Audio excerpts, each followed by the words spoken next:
세계 대전환, 더 나은 미래를 향한 항행. 2030 부산 월드 엑스포 유치 염원 CBS 주식 콘서트 All About 엑스포. 오늘 사회를 맡은 CBS 아나운서 이강민입니다. 여러분 반갑습니다.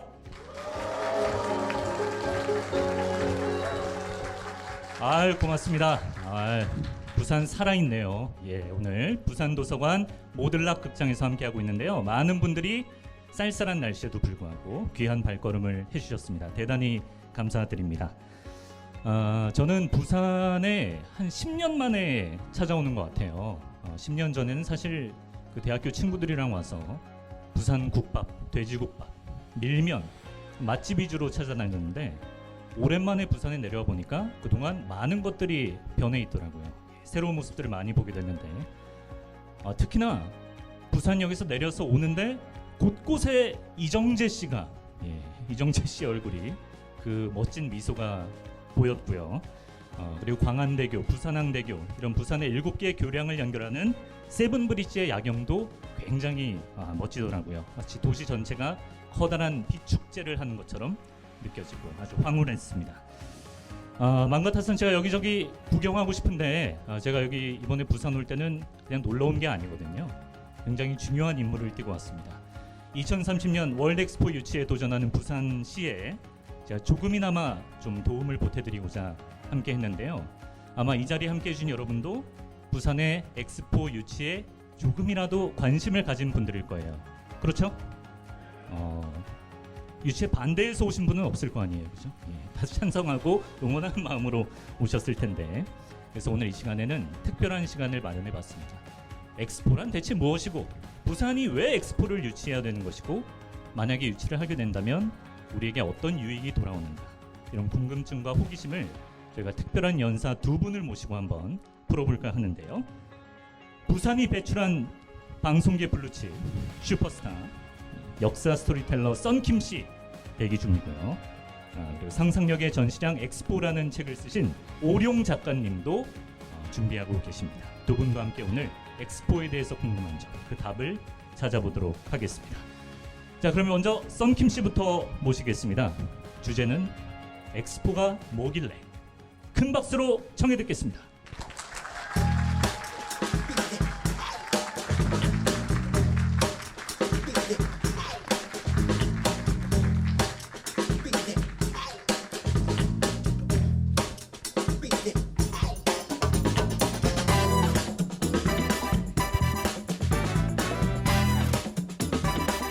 네, 여러분 안녕하십니까. 역사 스토리텔러 썬킴 인사드리겠습니다. 안녕하세요, 여러분.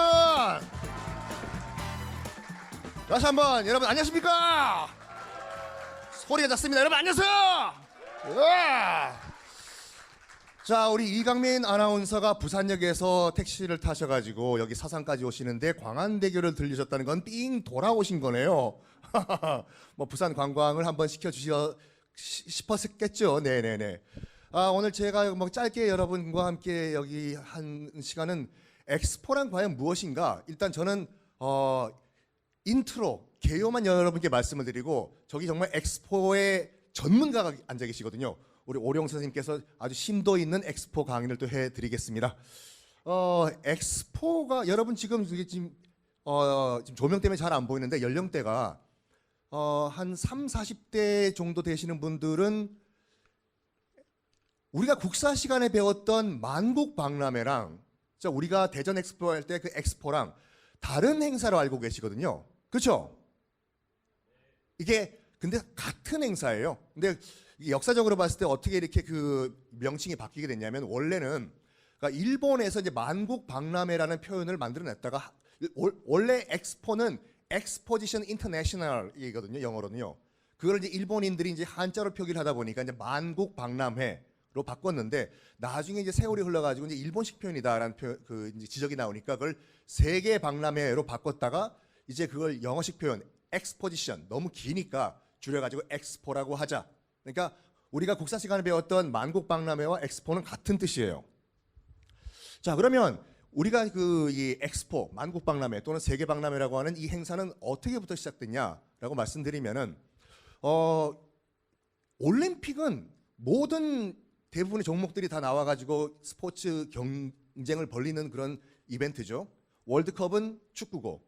근데 엑스포는 무엇인가라고 질문을 던지면 엑스포가 무엇인가? X가 4개인가? 이런 정확하게 대답을 못 하시는 분들이 많아요. 간단하게 말해가지고 엑스포를 딱 이거다라고 정의하기는 힘들지만 엑스포는 뭐냐면 우리나라가 개최하는 나라가 또는 오는 나라가 우리가 산업적으로 이 정도로 발전을 했다라고 기술을 보여주는 그런 기술의 향연이 엑스포라고 보시면 돼요. 그러면 최초의 엑스포, 그러니까 만국박람회를 이제 언제로 보냐? 이 산업혁명이 끝난 한 18세기 초반으로 보는데 여러분들 영국과 프랑스가 굉장히 뭐랄까 지금도 마찬가지지만 서로 치고받고 싸우는 경쟁 국가인 건 아시죠? 그래가지고 뭐라고 할까? 영국도 그렇고 프랑스도 그렇고 우리가 이만큼 기술을 발전시켜 놨는데 자랑을 하고 싶은 거예요, 이걸요. 와라. 우리 영국이 이런 제품 만들었다. 너희는 못 만들지. 프랑스도 이다도시 이다시골. 야, 우리는 이런 제품을 만들었다. 너희는 못 만들지. 자랑을 하려고 하고 있는데 원래는 이제 프랑스에서 이런 세계 박람회를 먼저 시작을 하려고 했어요. 1789년에 프랑스 혁명도 일으키고 우리는 자신 있다. 와라. 프랑스도 이렇게 훌륭한 제품을 만든다. 라는 걸 보여주려고 했는데 당시 이제 프랑스의 지도자가 누구였냐면 나폴레옹 3세라는 인물이에요. 우리가 알고 있는 말 타고 다니는 그 아저씨 나폴레옹 1세의 한 손잡벌 되시는 분인데 이름만 나폴레옹이지 굉장히 새가슴 밴댕이 소갈딱지였어. 또 무서운 거예요, 이게요. 야, 우리가 지금 세계 다 여러 나라들이 와서 이제 전시하는 세계 엑스포를 열면은 파리에서 만에 하나라도 경쟁 국가인 영국 제품이 우리보다 좋다는 소리 들으면 네가 책임질래? 이게 이제 약간 겁이 난 거예요, 나폴레옹 3세가. 제가 왜 책임을 집니까? 황제께서 책임을 지셔야죠. 그래? 그러면 일단은 어떡하냐? 우리 국내 엑스포를 먼저 하자. 그래서 국내 엑스포를 먼저 프랑스에서 시작을 했어요. 그걸 딱 누가 봤냐면은 야, 저 프랑스 애들 정말 정말 너무 자신감이 없는 것 같아. 당시 영국 같은 경우는 이제 빅토리아 여왕이라고 해가 지지 않는 대영 제국 있잖아요. 그걸 만든 빅토리아 여왕 시대였거든요. 불과 얼마 전엔 그 기준으로 홍콩도 영국 식민지로 만들고, 그러니까 태양이 지지 않는 전 세계의 모든 식민지를 건설하고 있던 영국이 그러면 프랑스가 지금 저기 주저주저 하고 있을 때 우리가 먼저 해볼까? 해서 1851년에 처음으로 월드 세계 엑스포를 영국 런던에서 개최를 합니다. 자신감으로 바탕으로. 아사! 여기에 프랑스가 충격을 먹어요. 가니까 다른 건 모르겠지만 저게 뭐냐? 유리로 만든 것 같이 큰 궁전이 있는데 수정궁이라고 해가지고 크리스탈 팰리스, 영국 프리미어 리그 좀 아시는 분들은 아시겠지만 크리스탈 팰리스라는 축구팀도 있고 프리미어 리그에 런던에 가면 크리스탈 팰리스 역도 있거든, 지하철역. 무려 2만 평 부지에 유리로 만든 궁전을 만든 거예요, 영국이. 봐라, 우리는 이렇게 엄청나게 대량으로 유리를 생산할 수 있는 능력이 있다. 그걸 보여주고 싶었는데 왜 그랬냐면 바로 직전까지만 하더라도 영국에 뭐가 있었냐면 창문세라는 게 있었어요. 이 창문세가 뭐냐면 소득세 개념인데 집이 크면 클수록 창문이 많을 것이다. 굉장히 이 게으른 국세청 직원들이죠. 하나, 둘, 셋, 넷, 다섯, 여섯. 창문 6개니까 6개만큼의 세금 내세요. 이런 식으로. 그러다 보니까 사람들이 집은 큰데 세금 안 내려고 창문 수를 줄인 거예요. 그래서 1800년도 초반에 지어진 영국 건물들을 지금 영국 여행 가서 보시면은 정말 건축물은 큰데 창문이 없어. 세금 안 내려고. 근데 요 1800년도 초반에 영국이 창문세를 없애버렸거든요. 그럼 뭐가 이제 붐이 일어나냐? 야, 우리 돈 많은 거 보여주기 위해서 평수가 넓으면 그만큼 우리 창문 많이 만들어야 되지 않겠냐? 창문 찍어내! 갑자기 유리 수요가 폭발을 해버려요. 대량 생산을 하기 시작한 거예요, 영국에서 유리를요. 그거를 영국이 보여주고 싶었던 거죠. 짜잔! 2만 평 부지에 우리는 유리로 만든 궁전을 지었다. 물론 지금은 그게 화재로 소실돼 가지고 남아 있지는 않지만 그걸 보고 프랑스가 멘붕이 온 거예요. 우와, 이것 뭐냐? 그래 가지고 우리도 하자. 곧 다가오는 1889년이 어떤 해냐? 우리 독립 프랑스 혁명 100주년 되는 날 아닙니까? 그치. 그때 우리 파리에서도 세계의 박람회를 연 다음에 쟤네들 런던에서 수정궁을 만들었는데 우리도 저거 약간 필적할 수 있는 뭔가 뭐 없냐? 그러면요, 영국이 양옆으로 좌우로 퍼졌다면 우리는 아래 위로 올라가 봅시다. 위쪽으로. 그래, 위로 올리자. 뭐로 올리면 좋겠냐? 저기요, 철제 교량 전문가가 있는데 걔 보고 철탑 하나 세우자고 부탁드리면 어떨까요? 그래. 아시다시피 여러분, 구스타프 에펠이요, 철제 교량 전문가였거든요. 여러분, 뉴욕 앞바다에 가면 자유의 여신상 있지 않습니까? 자유의 여신상도 구스타프 에펠이 만들어준 거예요. 메이드 인 프랑스예요, 그거요. 그러니까 1776년에 미국이 독립선언을 했지 않습니까? 미국 독립 100주년 되는 해 1876년에 100주년 기념으로 프랑스가 선물을 해준 거거든요. 에펠이 만들어가지고. 많은 분들이 자유의 신상 앞에 있는 거 약간 색깔이 뭐라고 할까, 옥빛이다 보니까 이게 돌로 만든 거로 알고 계시는데 이게 다 철이에요, 이거요. 나중에 뉴욕 여행 가시면은 자석 한번 붙여보세요. 딱 붙어, 이거요. 철이구나. 에펠한테 부탁하면 되겠습니다. 그래, 에펠 일로 와봐. 네, 네가 아래에서 위로 올라갈 수 있는 전 세계에서 가장 높은 철제 구조물 만들어. 곧 우리가 파리에서 박람회를 여는데, 알겠나? 네. 해서 올린 게 우리가 알고 있는 에펠탑인데, 처음에 이제 에펠탑이 이제 그 파리 만국 박람회 기념으로 만들어졌을 때 사람들이 난리가 났어요. 그걸요, 부셔라고. 저게 웬 뭐라고 할까, 흉물이냐. 그러고 또 그렇겠지요. 그 아름다운 샹젤리제, 오 샹젤리제, 이런 아름다운 거리에 개선문도 있고 한 이런 석조 건물의 패러다이스에 생뚱맞은 시커먼 게 하나 올라가니까 없애라고. 대표적으로 이제 누가 없애라고 했냐면, 여러분 그 문인 모파상 아시죠? 네, 모파상이 어느 정도였냐면은, 나는 저 에펠탑이 진짜 싫다. 집 구할 때마다 에펠탑이 안 보이는 쪽으로, 창문이 뚫린 쪽으로 집을 구한다. 그리고 이 모파상은 또 뭘 했냐면 매일 점심을 에펠탑 안에 들어가서 먹었어요. 안에 있는 레스토랑에서. 왜? 에펠탑 안에서 밥을 먹으면 에펠탑이 안 보인다고 해가지고. 하여간 근데 이제 그게 이제 20년 후에 철거를 할 계획이었는데 마침 어떤 게 터지냐면 1914년도에 1차 세계대전이 터집니다. 그래가지고 이 에펠탑이 통신탑 역할을 해요. 그리고 나중에 라디오 송신탑, 또 TV 송신탑을 이 역할을 하면서 에펠탑 효과라는 게 있거든요. 뭐냐면 아무리 못생겨도 계속 보다 보면은 이뻐 보이는 거예요. 여러분 부부 여러분께 쓰지 마시고. 네. 그 에펠탑 효과가 그렇게 나온 거예요. 그래서 지금은 그 1차, 2차 세계대전을 거치고 지금은 파리에 뭐라고 할까, 명물이 돼 있죠. 그리고 이제 제 시간은 거의 다 된 것 같은데 여러 엑스포가 있었어요.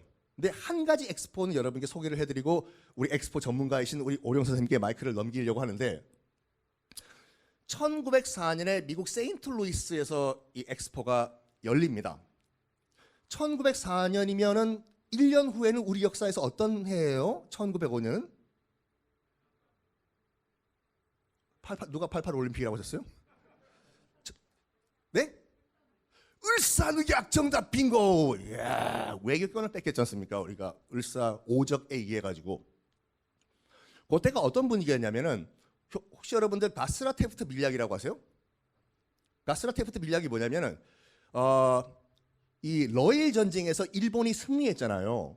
러일 전쟁에서 미국이 딱 봤을 때 저 동네의 짱은 이제 일본이다라고 미국이 인정을 한 거예요. 그러면서 나눠 먹자. 우리 미국과 일본이. 어이, 일본, 니들이 대한제국 먹어, 한반도. 그 대신에 우리 미국이 필리핀 먹는다. 콜? 해서 몰래 당시 일본의 총리였던 가스라 총리와 미국의 육군 장관이었던 윌리엄 테프트가 몰래 도쿄에서 밀약을 맺은 게 가스라 테프트 밀약이거든요. 1904년이에요, 그게요. 그러니까 미국은 이미 필리핀을 식민화하려고 했는데 미국 국내에서 여론이 안 좋아. 뭐냐? 아니, 우리가 지금 노예를 해방하기 위해 가지고 남북 전쟁을 끝낸 지가 얼마 안 됐는데 무슨 또 식민지냐고. 이거를 미 권력자들이 정부 측에서 무마하기 위해서 뭘 했냐? 필리핀 보면 여러분 그 이 루손 섬이라고 북쪽에 있는 섬 있죠. 여기서 원주민 2,000명을 잡아와요. 잡아와서 세인트루이스 박람회에 인간 동물원을 만들어 버립니다. 그리고 필리핀 원주민들을 전시해요. 이 나중에 여러분 검색해 보면 아시겠지만 실제로 양복 입은 미국 신사들이 딱 이렇게 벽에 기대가지고 필리핀 원주민들을 굉장히 불쌍한 표정으로 쳐다보는 사진이 남아 있거든요. 꼭 한번 보세요. 그 왜 그랬냐면 당시 미 정부가 봐라, 필리핀 사람들은 인간이라기보다는 subhuman, 약간 준 인간들이다. 그래서 우리 미국이 개화시키기 위해 가지고 우리는 식민화한다. 이걸 정당하기 위해서 뭐라고 할까? 그때 박람회를 약간 악용을 한 케이스가 세인트루이스 박람회거든요.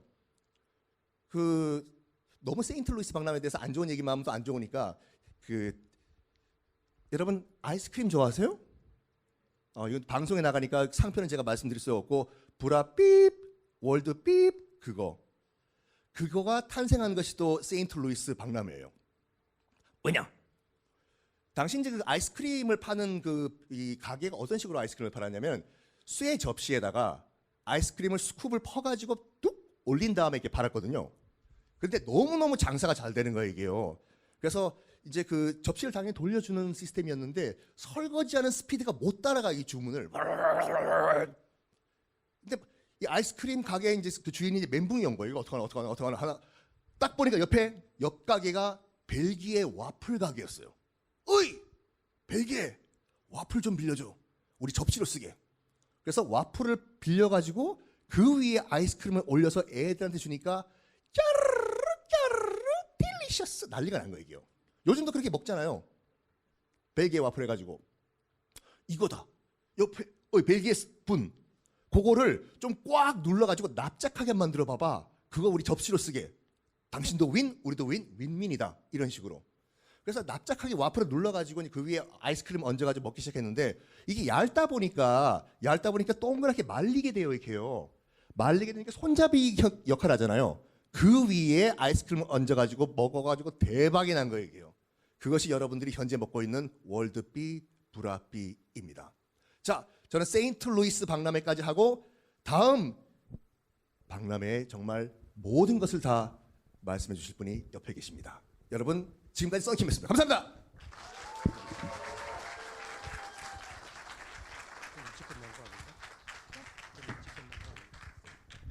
네, 썬킴 씨의 강연 함께 만나봤습니다. 재밌으셨죠, 여러분? 제가 저분이랑 서울에서 같이 지금 방송을 하고 있는데 서울에서는 되게 후줄근하게 차려입고 방송할 때 초겨울에도 막 반바지 입고 다니고 그러시더거든요. 이제 고향에 오셨다고 되게 멋있게 차려입고 강연하는 모습 보니까 되게 멋있어 보입니다. 약간 에펠탑 효과 같습니다. 멋있어 보이고. 자, 엑스포의 탄생과 초기 엑스포의 인상적인 장면들을 좀 스케치해 주셨어요. 다시 한번 썬킴 역사 스토리텔러에게 큰 박수 부탁드립니다. 네, 다음 강연 썬킴 씨가 진짜 엑스포 전문가다라고 수차례 언급하셨던, 굉장히 부담스러워하실 것 같습니다. 지금 인간의 꿈을 현실로 만든 170년 엑스포 역사를 한 권의 책에 고스란히 담아낸 분이십니다. 엑스포에서 우리는 미래를 본다.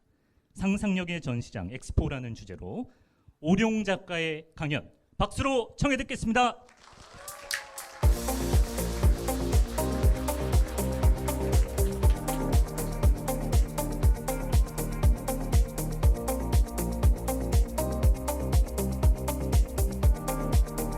네, 안녕하십니까. 상상력의 전시장 엑스포 저자 오룡입니다.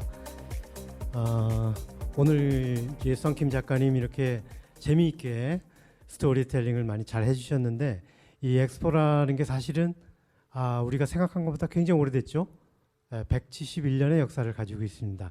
런던에서 1851년에 엑스포의 효시를 이룬 정말로 큰 박람회가 열린 이래로 3세기에 걸쳐서 이렇게 오는 것이고, 우리 부산이 지금 유치 추진하고 있는 2030년 월드 엑스포가 바로 이 170년의 역사 위에 서 있는 아주 큰 행사라는 것을 우리가 알 수가 있었습니다. 저는 지금 이제 성김 선생님 소개해 주신 엑스포의 뒤를 이어서 20세기 그리고 현대 엑스포까지의 흐름을 좀 간략히 짚어드리고자 합니다.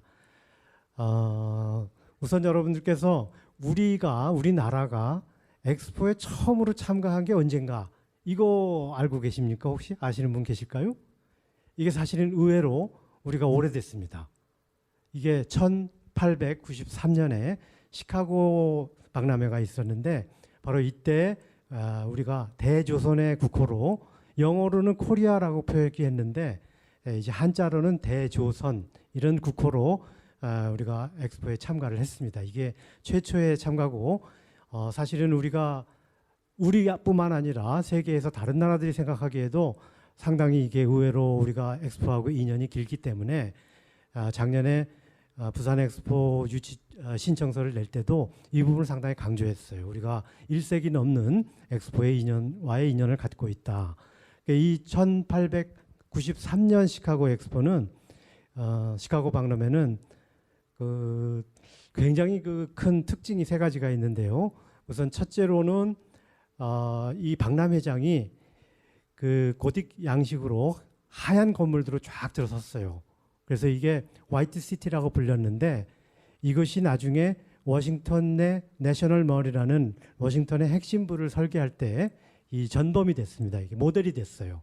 그래서 지금 보시면은, 사진을 보시면은 지금 화이트하우스라든지 이 백악관이라든지 또 미국 의사당 건물 캐피톨 힐이라는 그 건물이라든지 워싱턴 메모리얼인데, 이런 것들이 전부 거의 시카고 박람회장을 갖다가 본떠서 떠다 나온 듯이 똑같이 이렇게 박람회장을 만들어서 미국의 도시 건축에 지대한 영향을 끼쳤다, 이런 사실이 있고요. 두 번째로는 우리가 모든 인류가 만들어낸 모든 문명의 산물들이 이 엑스포를 통해서 세상에 나왔는데, 아마 그 중에서도 가장 덩치가 큰 발명품이 이 놀이공원일 거예요. 놀이공원이라는 게 우리가 말하는 뭐 디즈니랜드라든지 또 용인에 가면 우리가 있는 뭐 이런 테마파크들, 이걸 말하는 건데, 이 테마파크라는 게 그 전 엑스포에서도 그런 오락 기능들은 있었지만, 이 시카고에서는 정말 본격적으로 시카고 박람회장 전체의 절반 정도를 차지하는 대규모 오락 시설이 들어섰는데, 이것이 바로 세계 최초의 놀이공원이라고 할 수가 있습니다. 여기에 우리가 보면 도시를 관람하는 대관람차라는 거 있지 않습니까? 빙글빙글 도는 바퀴. 이게 처음으로 페리스 휠이라는, 개발자가 조지 페리스였는데, 이 페리스 휠이라는 바퀴가 들어서서 정말 세상을 깜짝 놀라게 했고, 놀이공원이라는 게 최초로 등장했다는 거. 그리고 세 번째가 이제 우리한테 중요한 포인트인데, 우리나라가 처음으로 대조선의 이름으로 박람회에 가서 코리아관을 지었어요. 그때 작은 규모였지만 그 기와를 구워가지고 한옥 양식으로 짓고, 거기다가 뭐 집신에서부터 우리의 민속품들, 이런 것들을 전시를 했습니다. 이 정경원이라는 종산품 2조 관리가 있었는데, 이분이 고종의 칙지를 받고 가서 20명의 대원들을 이끌고 가서 참가를 했고, 그때 이제 10명의 장학원이라는 궁중아학을 하는 조선의 기관이 있었는데, 그 장학원 악사들이 10명이 가가지고 최초로 아마도 서양에서 우리의 가락이 이렇게 울려 퍼진 최초의 순간이었을 겁니다. 개막식 날 그런 공연도 하고 일어났던 활동을 했습니다. 그래서 1898년이 한국이라는 이름은 없었지만 우리나라가 최초로 130년 정도 되는 이런 시기에 벌써 엑스포에 참가했다는 거. 그리고 그 다음 엑스포 1900년 파리 박람회에도 우리나라가 참가를 했습니다. 그리고 그 뒤로는 어떻게 됐느냐? 우리가 국권을 상실하면서 이제 우리 국호를 가지고 이런 대회에 나갈 수가 없었죠. 그래서 건너뛰어서 1962년 시애틀 박람회에 우리 이제 대한민국의 이름으로 다시 참가를 하게 되고 그 이후로 우리는 계속 모든 엑스포에 참가를 해오고 있습니다. 그래서 우리가 이 엑스포하고의 인연이 이렇게 길다는 거 이거 하나 기억해 둘 만한 일이고요. 그다음에 두 번째로는 이제 20세기에 들어와서 이 엑스포의 주도권이 유럽에서 미국으로 좀 넘어오게 됩니다. 이 세계 경제의 흐름과 같이 미국으로 넘어와서 아까 성김 선생님께서 말씀하신 그 세인트루이스라든지 샌프란시스코, 시카고, 뉴욕 뭐 이런 미국의 대도시들에서 돌아가면서 엑스포를 크게 개최하는데 이 미국의 엑스포의 특징은 미국의 상업주의가 아주 짙게 반영되어 있다는 점입니다. 그래서 미국은 이 엑스포도 하나의 비즈니스다. 이거를 수지를 잘 맞춰서 성공을 해야 된다. 이런 그 관점을 가지고 엑스포를 주도를 해왔고 그 중에서도 가장 정점을 이룬 아마 엑스포라면 1939년 뉴욕 박람회라고 할 수 있을 겁니다. 이게 정말 지상 최대의 쇼라고 불렸던 대규모 박람회였는데요.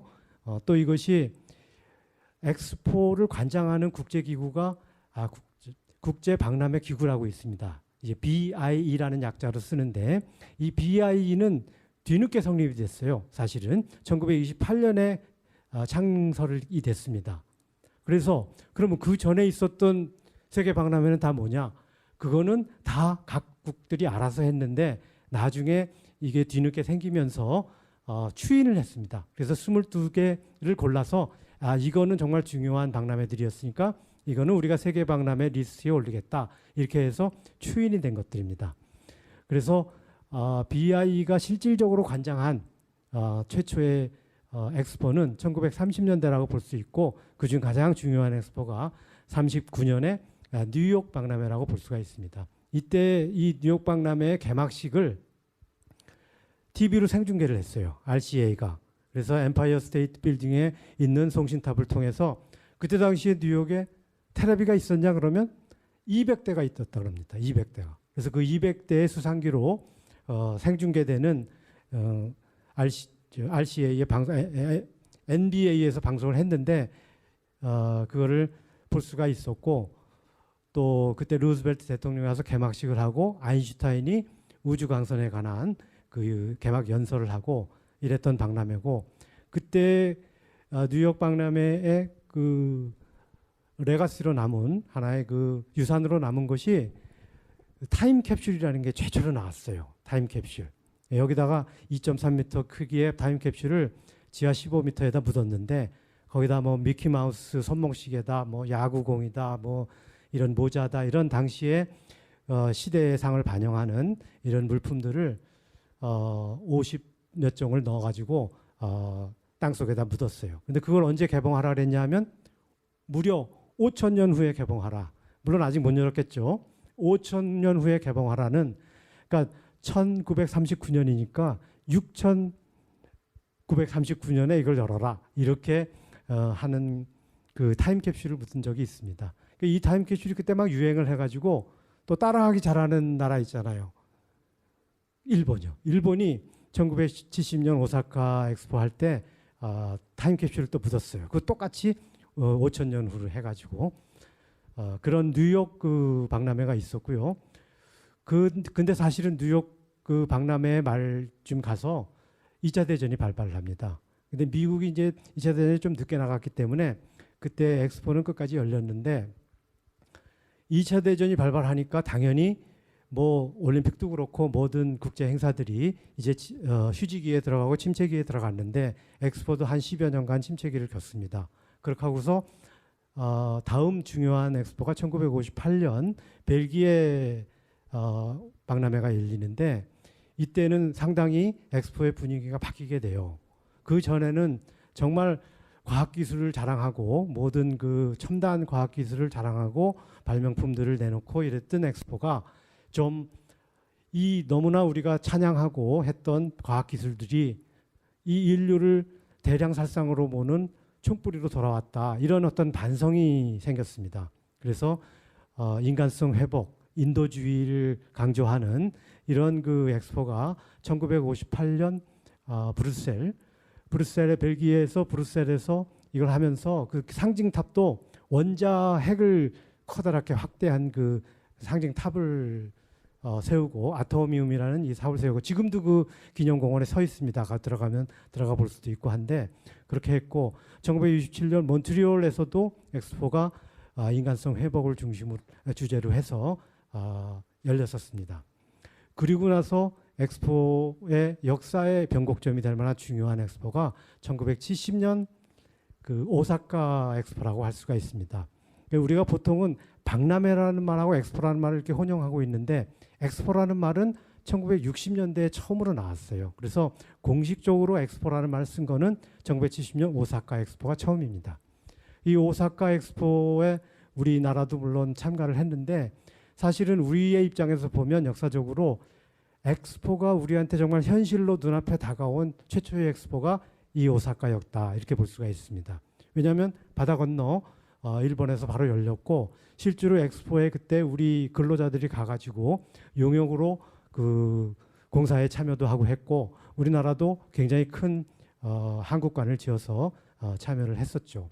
또 부산과의 좀 특별한 인연을 생각하면 이 오사카 엑스포를 계기로 해서 여러분들 그 우리 일제 시대에 일본 왔다 갔다 하던 그 관부 연락선이라는 게 있지 않습니까? 부산하고 시모노세키 왔다 갔다 하던 이 관부 연락선이 오사카 그 재개를 하려고 일본 측에서는 계속 재개를 하려고 하는데 한국 정부에서 주저하고 있는 사이에 일본에서 이 오사카 엑스포를 계기로 해서 강하게 밀어붙여서 그때야 재개가 됐습니다. 그래서 부산에서 시모노세키를 가는 이름은 아마 관부 연락선이 아니고 뭐 페리 이렇게 됐는데 어쨌든 그 관부 연락선이 부활했다는 이러한 또 인연도 가지고 있습니다. 이 오사카 엑스포는 이 엑스포가 그동안에는 완전히 서구 중심, 북미와 서유럽의 서방 중심의 선진국들의 전유물이었는데 이것이 이제 드디어 아시아에도 왔다. 아시아의 시대가 열렸다. 이런 아주 중요한 그 엑스포 전체 역사의 변곡점이 되는 중요한 시기였고 그 1970년 전에 인류가 그 아폴로 11호가 달에 처음으로 갔지 않습니까? 달에서 가져온 그 돌, 월석, 달에서 온 그 돌이 아주 미국 간의 인기 만점의 그 전시물이었던 그런 박람회였습니다. 그리고 1970년 이제 아시아로 돌아온 이후로 그 뒤로는 이제 미국의 뒤를 이어서 아시아가 이 엑스포의 주도권을 갖게 됩니다. 그래서 우리나라도 1993년에 대전에서 엑스포를 열었고 이 올림픽과 엑스포를 하나의 세트로 묶어서 이 국가의 역량을 총 결집을 해가지고 이 개발 동력으로 삼는 이런 그 방식이 일본, 한국, 중국 이 순서대로 해서 쭉 연결이 되었습니다. 그래서 중국이 언제 지금 엑스포했죠? 기억나시죠, 여러분들? 2010년에 상하이에서 엑스포를 했는데 이거는 뭐 엑스포 역사에서 가장 그 모든 방면에서 역대급이라고 우리가 보통 그러지 않습니까? 최대의 관람객, 최대의 박람회장 면적, 뭐 모든 부분에서 통계에서 하루 최대 입장객 100만도 처음 넘어봤고 또 실제로 한국관도 아마 가보신 분들도 혹시 있으실 텐데 한국관도 아주 뭐 대박을 터뜨렸죠. 그래서 한국관 방문자만 750만 정도 이렇게 됐고 한국관에 하도 줄을 많이 서니까 중국 언론에서는 한국관 입장하기가 한국 가기보다 더 어렵다. 이런 말까지 나왔어요. 비행기 타면 1시간 반이면 가는데 이거 줄을 한 3시간, 4시간씩 이렇게 많이 섰으니까 한국관이 아주 인기가 좋았고 상하이 박람회는 뭐 역대 아직도 아마 앞으로도 이 기록 깨지기 좀 쉽지 않을 거예요. 7,300만 이거 깨지기 쉽지 않을 거예요. 그래서 그 가장 규모가 크고 또 상하이의 도시 발전에도 엄청난 그 기폭제가 됐습니다. 이게. 그래서 상하이가 지금 세계 최장의 지하철 네트워크를 가지고 있는데 803km가 돼요. 예. 그런 지하철도 상하이 엑스포를 계기로 해서 만들어졌고 상하이가 아무튼 역대 최대의 엑스포를 개최를 했었다. 요걸 하나 기억해 두시면 좋겠습니다. 그래서 제가 엑스포 명장면 10대 명장면 이렇게 가지고 뽑아서 쭉 말씀을 드리곤 하는데 앞에서 성김 선생님이 말씀하신 1851년 런던 박람회에서부터 시작해서 이 상하이 2010년 박람회까지 쭉 이어지는 한 5개 제가 말씀을 드렸는데 기억을 머릿속에 한번 떠올려 보시면은 이 엑스포를 이해하는데 굉장히 큰 도움이 되실 거라고 생각을 합니다.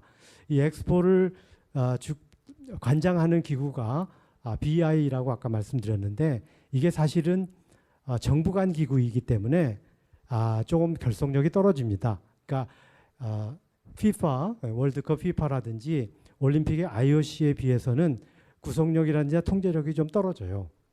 아니, 정부 간 기구면 정부끼리 하니까 더 세지 않을까? 그렇지가 않습니다. 더 세지가 않아요. 그래서 우리가 유엔을 생각하면 돼요. 유엔을 우리가 비판적으로 보는 사람들이 유엔을 턱샵이라 그래요. 뭐냐면 맨날 말만 하지 뭘 제대로 실행을 하고 통제를 가하지를 못하지 않느냐 이런 비판인데 똑같아요. BI도 정부가 모였기 때문에 이게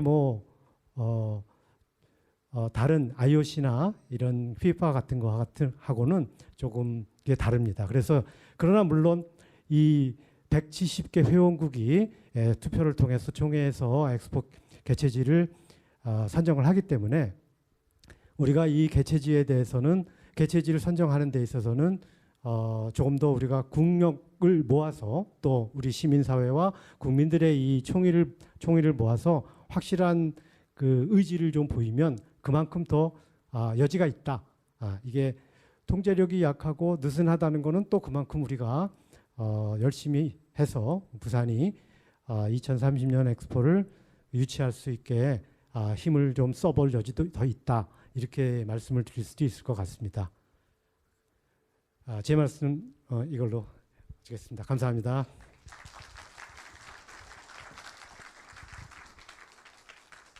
네, 유익한 강연 전해주신 오룡 작가님께 다시 한번 큰 박수 부탁드립니다.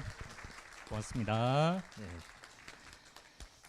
우리나라가 이렇게 엑스포에 참가했던 역사가 생각보다 굉장히 깊었네요. 예, 그 오랜 역사와 그 꾸준한 관심이 꼭 2030년 부산시의 엑스포 유치로 결실을 맺었으면 하는 바람입니다.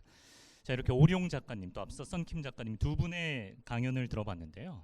두 분 성함에서만 느껴지는 기운만 봐도 뭔가 동양과 서양의 만남 이런 느낌 들지 않습니까? 이따가 두 분 모시고 더 유익한 대화를 나눠보도록 하겠습니다. 두 편의 강연을 들었으니까 이제 분위기를 좀 바꿔볼까 하는데요. BG 부탁드립니다. 네, 지금 흐르고 있는 이 노래 많이 들어보셨을 겁니다.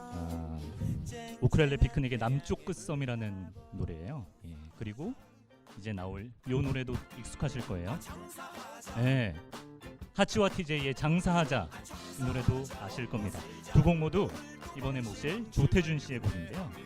이분이 요즘 부산에서 조태준과 부산그룹이라는 팀으로 활동을 하고 계신데 이 팀이 보니까 그 멤버 구성이 굉장히 흥미롭습니다.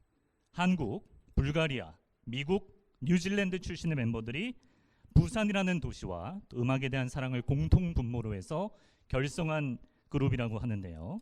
그러니까 이제 부산 로컬리티와 국제 감각을 동시에 갖췄다. 이렇게 보시면 될 것 같은데 또 이 자리가 부산과 세계를 아우르는 그런 주제로 대화하는 자리 아닙니까? 그래서 저희가 안성맞춤으로 조태준과 부산그룹을 모셨습니다. 그러면 조태준과 부산그룹의 무대 큰 박수로 청해 듣겠습니다.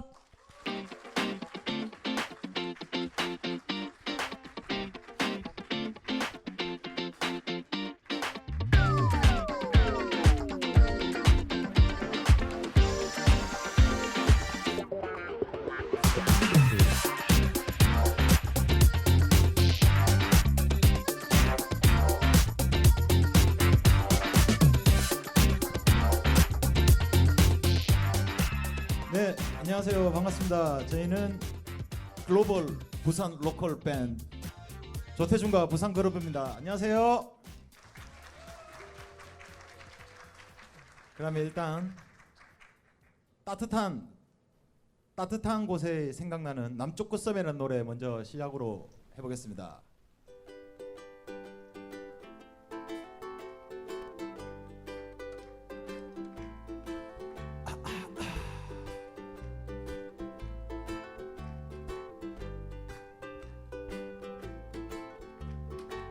언젠가 그대와 둘이서 어딘가 남쪽 그 섬에서 쨍쨍한 태양에 불타고 시원한 바람에 춤추고 야자나무 그늘 밑에서 뽀뽀하고 싶소.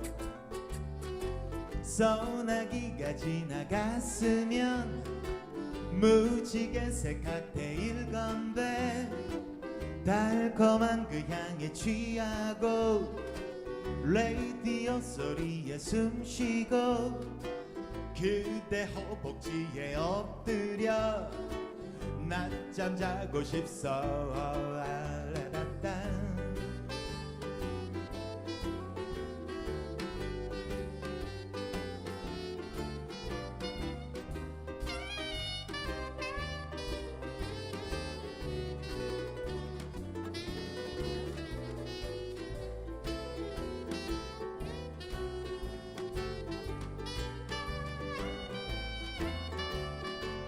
얼음 장수 아저씨 안녕.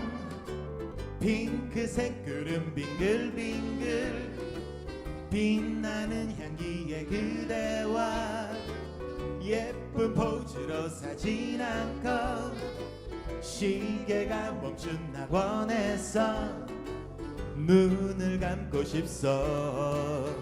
네온 사인들 눈이 부셔 별빛은 보이지도 않네.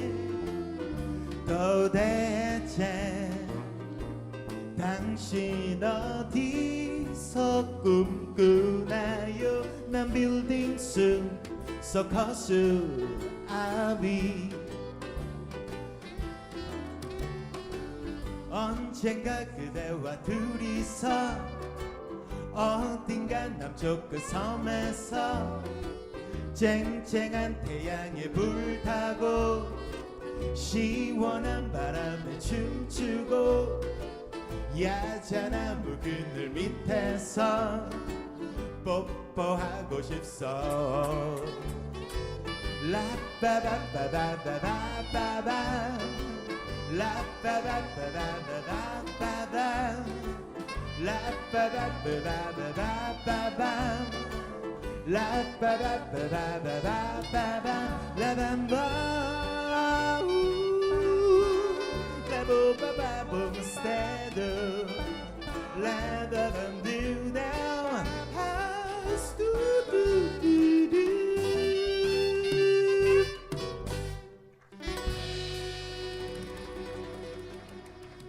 감사합니다.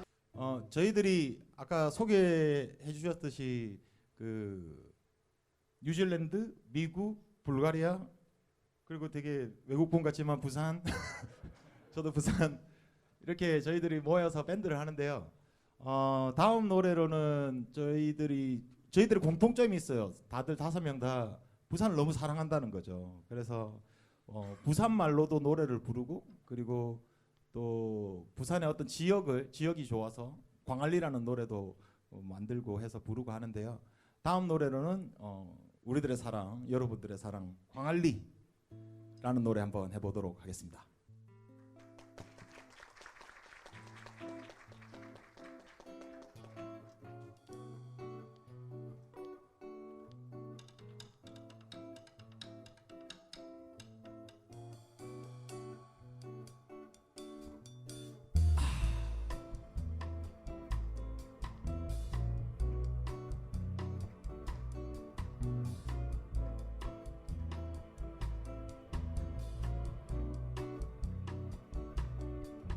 아이고야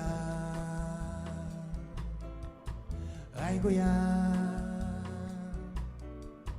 아이고야 아이고야 광안리 광안리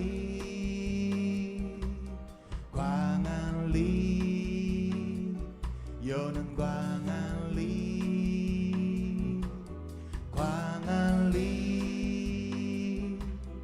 광안리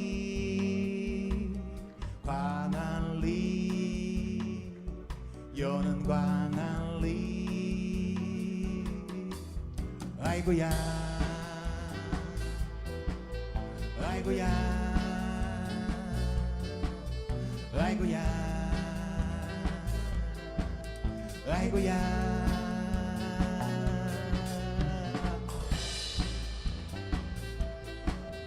아이고야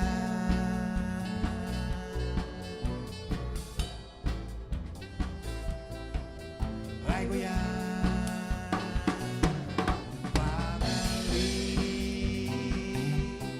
광안리 광안리 광안리 여는 광안리 광안리 광안리 광안리 여는 광안리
네, 감사합니다.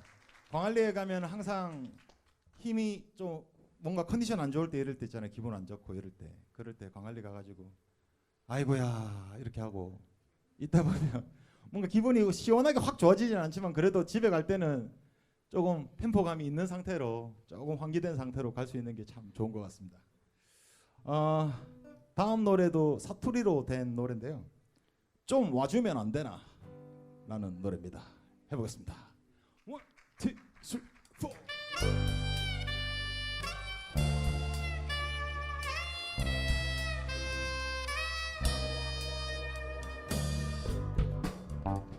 와 그럴 때가 있다이가 밥맛도 없고 그렇다이가 맨날 자다 깨다 한다 아이가 네 나이가 이대로는 좀 아이다이가 딴 거 말고 그냥 네가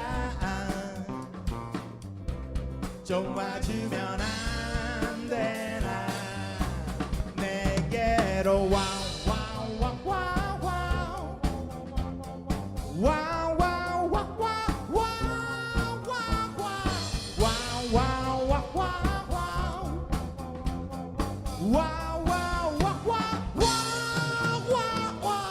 저 사랑을 했던 거 아이가 사랑을 몰랐던 거 아이가 사랑이 단 줄 알았어 아이가 네 나이가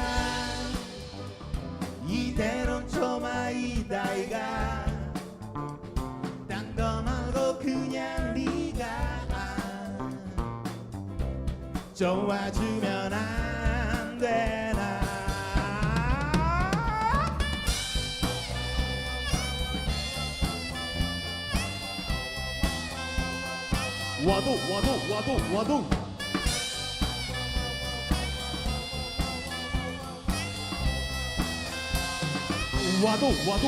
와도 저 바다 위 반짝이는 윤슬까지도 싹 다 니로만 빈다이가 그라이까 와우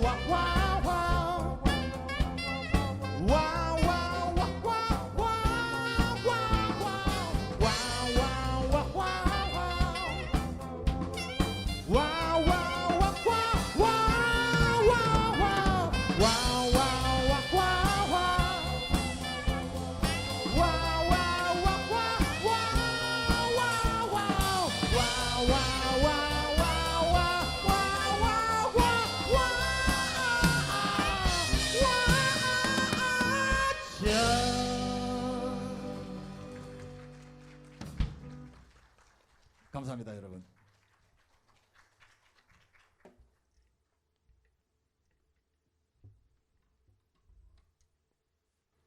다음 노래는요. 이제 올해가 이제 연말이잖아요.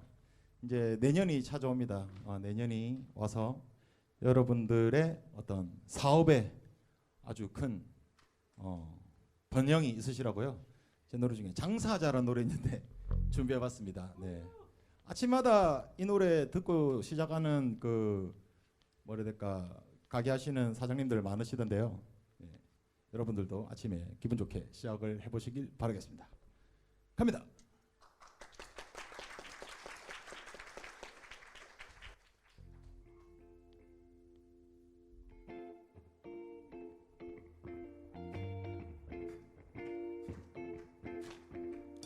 장사하자,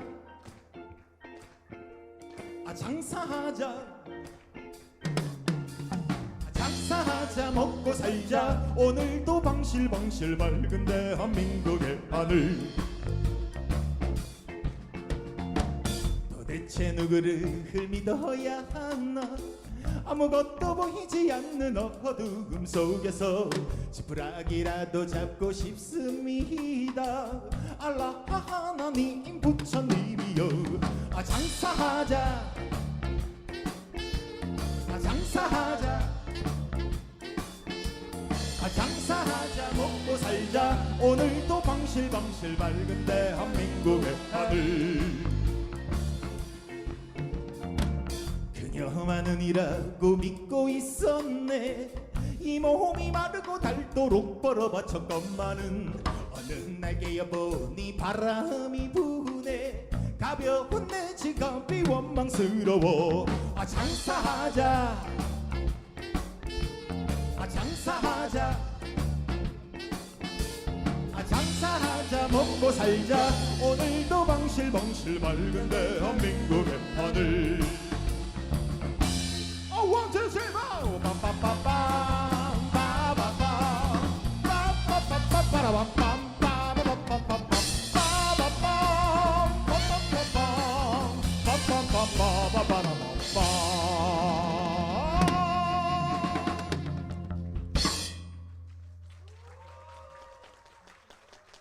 부산의 엑스포가 꼭 열렸으면 좋겠습니다.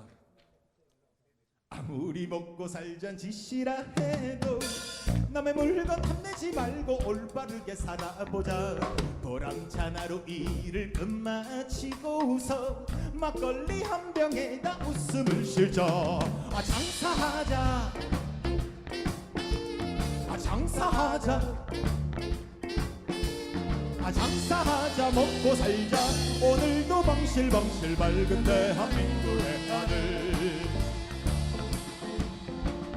장사하자. 자, 지금부터는 엑스포를 위하여 유치하자. 요렇게 가까워서 한번 불러보도록 하겠습니다. 자, 유치하자, 유치하자. 자, 갑니다. 자, 다 같이 유치하자,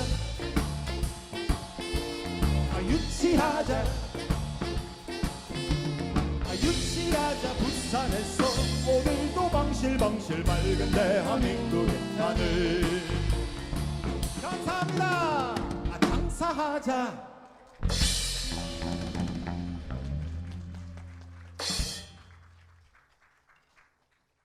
감사합니다. 자, 그러면 저희는 이제 마지막 곡을 하고 물러나도록 하겠습니다. 저희들은 조태준과 부산 그루브였고요. 다음 할 노래의 제목도 부산 그루브입니다. 네. 부산 그루브가 뭐냐면 그런 생각이 나더라고요. 서울에서나 그리고 뭐 아주 전국적으로 그 부산 뮤지션들이 이렇게 많은데 이 정도면 LA의 LA 메탈이듯 시카고의 시카고 브루스이듯 부산에도 부산 그루브라는 장르가 있으면 어떻겠나 해서 만들어 본 이름입니다. 갑니다. 1, 2, 3, 4, 5, 6, 7, 8, 9, 10 부산 그루브, 부산 그루브, 부산 그루브, 부산 그루브, 부산 그루브, 부산 그루브, 부산 그루브, 부산 그루브. 해운대, 광안리, 이기대, 태종대, 영도, 송도, 기장, 송정, 서면, 남포동, 자갈치, 국제시장, 부대야, 경대야, 동부산은 반송. 부산 그루브, 부산 그루브, 부산 그루브, 부산 그루브. LA에는 LA 메탈, 시카고에는 시카고 블루스, 홍대에는 크라이너, 막 그래가 부산에는 뭐라 카더라. 부산 그루브, 부산 그루브. 자, 똑같이 부산 그루브, 부산 그루브. 서울에서 음악하는 사람들 중에 부산 사람들 진짜 많다. 서울에서 음악하는 부산 사람들 내 말 듣고 전부 맞다 하기다. 대구 마산 경북까지 다 합하면은 이거 뭐 세알릴 수가 없는데. 그러니까 이제부터 다 내려와가 부산에서 같이 놀자. 뭘 하고 노냐면은 부산 그루브, 부산 그루브, 부산 그루브, 부산 그루브, 부산 그루브, 부산 그루브, 부산 그루브, 부산 그루브.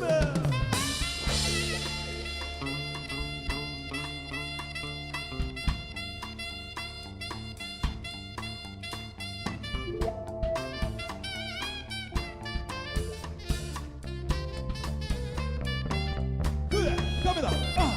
요래 그래 요래 그래 요래 그래 요래 요래 요래 요래 요래 요래 요래 요래 요래 부산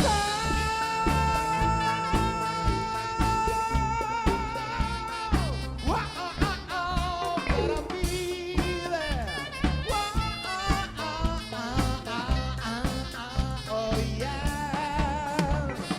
푸른 바다 보면서 꿈을 꾸는 곳, 정 많은 사람들이 모여 사는 곳, 푸른 하늘 보면서 나를 보는 곳, 저 바다 끝까지 함께 가는 곳, 푸른 하늘 보면서 꿈을 꾸는 곳, 저 많은 사람들이 모여 사는 곳, 푸른 하늘 보면서 나를 보는 곳, 저 바다 끝까지 함께 있는 곳.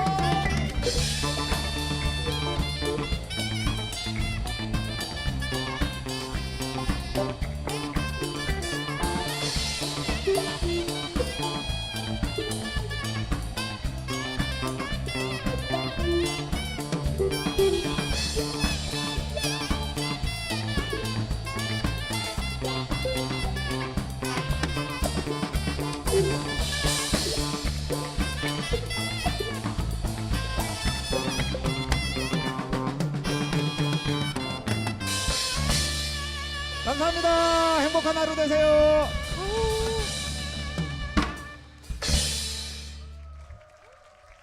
자, 계속해서 엑스포 이야기 이어가 보겠습니다. 앞서 귀한 말씀 들려주신 썬킴 작가님, 오룡 작가님을 다시 한번 자리로 모셔서 우리가 2030년 부산에 엑스포를 유치해야만 하는 이유, 또 유치했을 때 우리가 얻을 수 있는 유익이 무엇인지 한번 심도 있게 좀 얘기를 해보고 여러분들께서 보내주신 질문도 함께 소화를 해보도록 하겠습니다.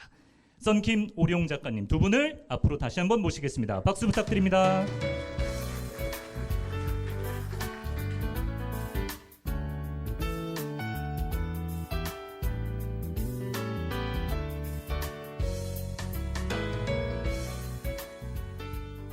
네, 두 분을 다시 무대 위로 모셨습니다. 일단 엑스포의 도시 부산에 오신 두 분 다시 한번 환영합니다. 예. 저기 저희도 한번 노래 한번 불러야 될 것 같아요. 아, 뭐 갑자기 분위기 확 다운되잖아 지금요. 얼마든지 예, 한 곡 줘? 아이? 한 곡 줘? 먼저 MC부터 뭐 하시죠. 동백 아가씨라도 뭐. 예. 네, 뭐 동배아씨.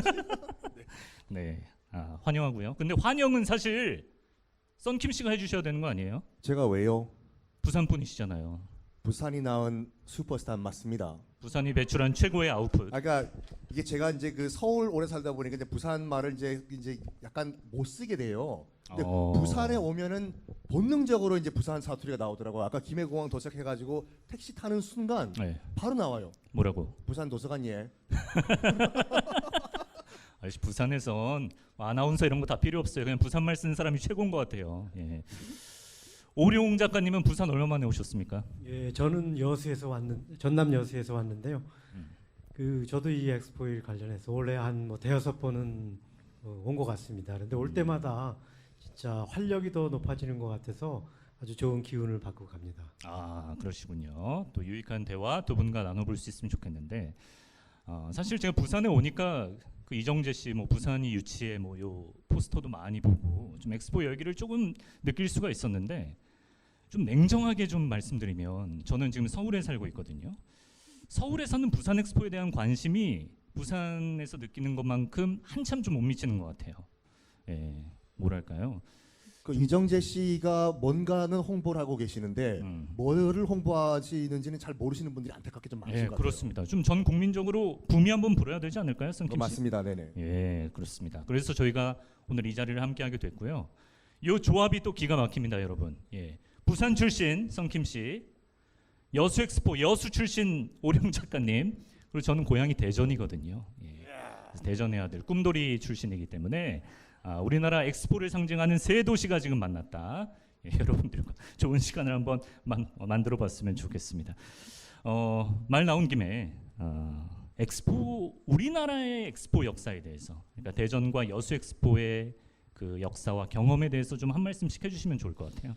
93년 대전 엑스포와 여수 엑스포가 있었는데 먼저 저는 오룡 작가님께서 이게 그 엑스포가 두 종류지 않습니까? 등록 엑스포가 있고 인정 엑스포가 있거든요.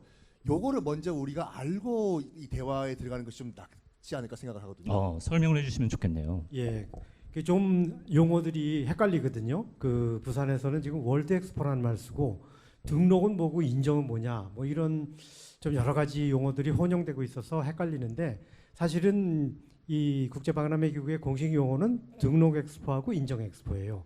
그러니까 등록 엑스포는 0으로 끝나는 해, 5로 끝나는 해 5년마다 열리는 정규 엑스포고 그 사이사이에 열리는 게 이제 인정 엑스포인데 이 말이 조금 딱딱하다 보니까 이 국제박람회 기구에서 이 등록 엑스포를 월드 엑스포라고 하고 중간중간에 열리는 조금 작은 엑스포를 전문 엑스포라는 말로 이렇게 좀 바꿔서 부르게 됐고 등록 엑스포는 6개월 이 기간도 길고 또 박람회장도 제한이 없어요. 근데 인정 엑스포는 3개월 그리고 25만 제곱미터로 이 제한이 돼 있어서 또 주제도 조금 더 한정된 주제로 하게 돼 있고 이래서 아주 규모 차이가 조금 있다. 그거를 우선은 알고 우리가 지금 2030년에 신청하고 있는 엑스포는 등록 엑스포다. 월드 엑스포는 곧 등록 엑스포다. 이렇게 이해하시면 좋을 것 같습니다. 2030 0으로 끝나니까 등록 엑스포고 그렇습니다. 대전과 여수는 32로 끝나니까 아니네요. 그렇습니다. 인정 엑스포. 그래서 뭐 이 비유가 적당할지 모르겠지만 등록 엑스포는 메이저리그고 인정 엑스포는 마이너리그인데 우리가 알고 있는 대전 엑스포와 여수 엑스포는 안타깝지만 약간 마이너리그였거든요. 지금 부산 분이 지금 여수 대전 사람 모셔놓고 저도 마이너리거다. 저도 본 적은 대전이에요. 갑자기 본 적이 몇 개인가요? 예. 그래가지고 이번에 처음으로 우리나라가 처음으로 등록 엑스포를 저희가 추진을 하는 거죠. 부산 엑스포를. 그렇군요. 그래서 더 의미가 깊다고 할 수 있겠습니다. 2030년 5월에 열리는 등록 엑스포의 주제가 있습니다, 여러분. 인간, 기술, 문화, 미래의 합창이라고 하는데요. 184일 동안 열리게 되고 총 200여 개국, 5천만 명의 참여가 예상되는 정말 스케일 큰 말 그대로 등록 엑스포입니다. 근데 성킴 씨, 네. 우리나라에 수많은 아름다운 도시들이 있는데 왜 하필 부산일까요?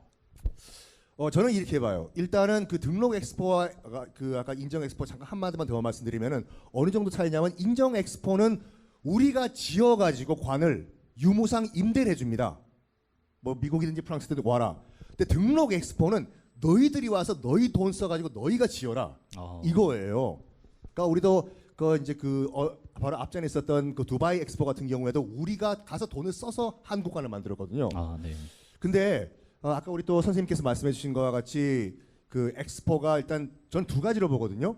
우리나라의 기술력이 이만큼 발전했다라는 걸 보여주는 거고 두 번째는 우리나라의 문화가 이만큼 훌륭한 문화다라는 걸 보여주는 것이 이제 월드 엑스포인데 그 오사카도 그렇고 특히 상하이 같은 경우에 2010년도 여러분 가보셨는지 모르겠지만 그 중국 국보 1호가 뭔지 아세요? 여러분 혹시?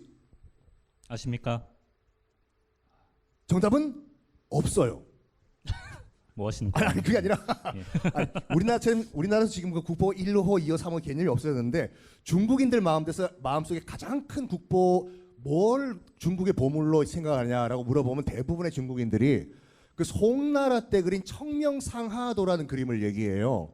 그 이제 그 남송 시대 때 그 카이펑 그 중국을 대표하는 당시 송나라의 수도였죠. 그 당시에 송나라 수도 그때 처음으로 중국 인구가 1억을 돌파했거든요. 가장 잘 사는 시대. 그때 중국 송나라의 수도를 그린 병풍 같은 그림이 있어요. 그 그림을 상하이 엑스포 때 무려 130m와 10m 높이 700배를 레이저로 쐈어요, 이걸요. 와. 그만큼 우리가 중화인민공화국이 문화적으로 이만큼 훌륭한 국가다라는 걸 보여줬거든요.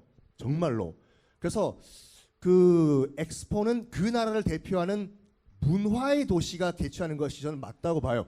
해외에 나가가지고 부산이라고 하면 뭐가 먼저 생각이 나냐면은 제일 먼저 하는 말이 뭐냐면 필름 페스티벌, 부산 국제 영화제. 그러니까 제가 봤을 때도 그렇고 해외에서 봤을 때도 그렇고 한국의 문화 캐피탈은 서울이 아니에요. 부산입니다. 그래서 부산, 우리나라의 문화를 대표하는 부산에서 저는 엑스포를 개최해야 된다고 봅니다. 부산이 우리나라의 문화 수도라고 할 만한 도시이기 때문에 예, 말씀하셨고 오룡 작가님 아까 강연에서 BIE 국제 박람회 기구 말씀을 중간중간에 해주셨는데 예. 부산이 국제 박람회 기구의 이념과 가치를 실현할 수 있는 최적의 도시다 이런 얘기도 있더라고요. 예, 그 BI의 핵심 가치가 그 교육, 교류, 혁신 뭐 이런 것들인데 사실 우리가 유치 신청을 할 때부터 이 부산의 역사성을 많이 강조를 했었습니다. 부산이 이 전쟁 시에 많은 피난민들을 이렇게 포용하고 또 그 전쟁 상황에서도 교육을 계속하고 또 우리나라의 이 기업들이 대기업들이 부산에서 태동을 해서 이 첨단 혁신 역량을 발휘해서 경제 성장을 견인했다.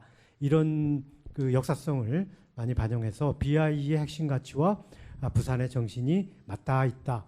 이렇게 볼 수가 있습니다. 엑스포 전문가시니까 그 부산의 위치 입지적으로는 어떻습니까? 매력도가.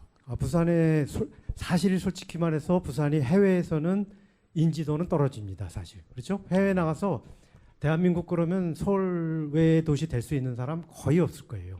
그러나 이 설명을 하면 부산이 우리의 대한민국의 제2의 도시고 해양 관문이고 또 이런 역사성과 그 경제권으로서의 기능을 하고 있다라는 것이 설명이 되면 부산에 충분히 세계인 누구나 한 번씩 가보고 싶어하는 매력적인 도시라는 것을 홍보할 수가 있고 또 돋보이게 할 수가 있다 이렇게 생각을 하고 있습니다. 네.